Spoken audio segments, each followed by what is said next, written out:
Isa na namang umaatikabong bakbaka ng mapapanood natin ngayon mga kadip. At meron na naman tayong kadip na natupad ang pangarap na makapagpagawa sa atin. Worth it nga ba yung pag-iipon ni Bossing? Yan yung aalamin natin for today's video. Bago natin i-flex yung main event natin, samahan muna natin si Boss Rodel. I-flex lang natin yung mga konting nagpagawa sa atin sa Taytay branch. Ito si Bossing. Paranaque po. Yun, Paranaque. Rate na lang ang gawa namin, Bossing. 1 out of 10. 10 po.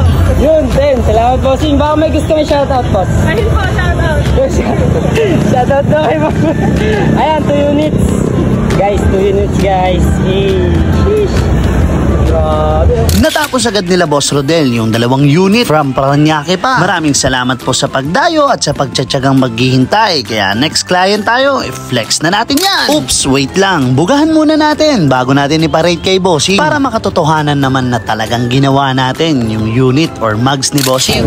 Nagkasa si Bossing, sir? Pinagbuhatan. Ay, recommended. 1 to 10 rate po, pang-rate lang po. 1 to 10, pang-rate po. 10. Sobrang ganda. Nakuha naman natin yung perfect 10. Yung client feedback na pilit ginagaya. Di bale, sabi nga ng iba pa rin yung original. Kaya focus lang tayo kung saan tayo nagmula at saan tayo nakilala. Dahil hindi naman trip-trip lang tong ginagawa natin. With passion to. Alam yan ng mga solid follower natin since day 1. O siya, interviewin na natin si Bossing. Ito si Bossing. Ano? Parate naman ako ng trabaho natin, sir. 1 to 10. 10 po, 10. Quality. Di ba may gusto yung shoutout, boss? Okay na, wala. Yun. Thank you.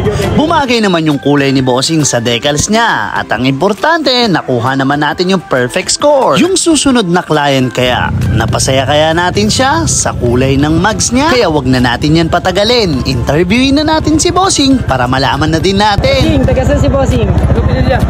Rate na lang ng trabaho natin, sir. 1 to 10. 110. 110. Yun, boss. Baka may gusto yung shoutout, boss. Shoutout sa Team Super Team. Salamat, boss. Salamat.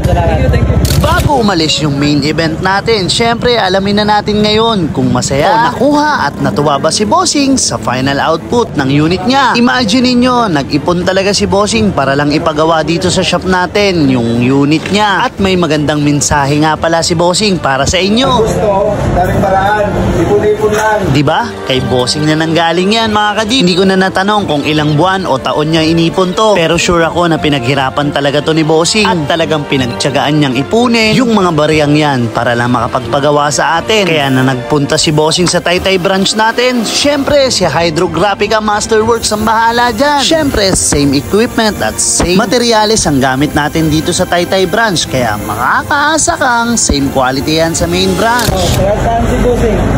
Kaya Lower Bikutan, Taguig. Ito naman ako ng gawa natin, boss. Max version 2. Ay, pinakamataas na rate natin. Kung nagpa sa 10, di gawin natin 12, 15. Yun. Outer pa lang yan. Sa inner yan, maging 20 na yung rate nyo. Ilang buwan pinag-ipunan mo to, boss? 7 buwan lang yan. Basta may dumating na barya, natin 20, 10. Shoot agad yan sa pinag-ipunan. Baka may gustong shoutout. Shout out, Noel Domingo. Saka kay James ng Yamaha, Bagong Bayan. Thank you. Shout out din kay Mrs. Love you. Hindi ko na kasi napanood yung interview ni Bossing. Kaya ngayon ko lang din nalaman na 7 months niya palang inipon yung ipinampagawa niya sa atin. Di ba nakaka-challenge mga kadip? Totoo nga talaga yung kasabihan na pag gusto, may paraan. Pag ayaw, maraming dahilan. Kaya maraming salamat Bossing sa tiwala sa Hydrographica Masterworks. Powered by Paulworks Hydrographics. So paano? Kita-kits next vlog. To God be the glory.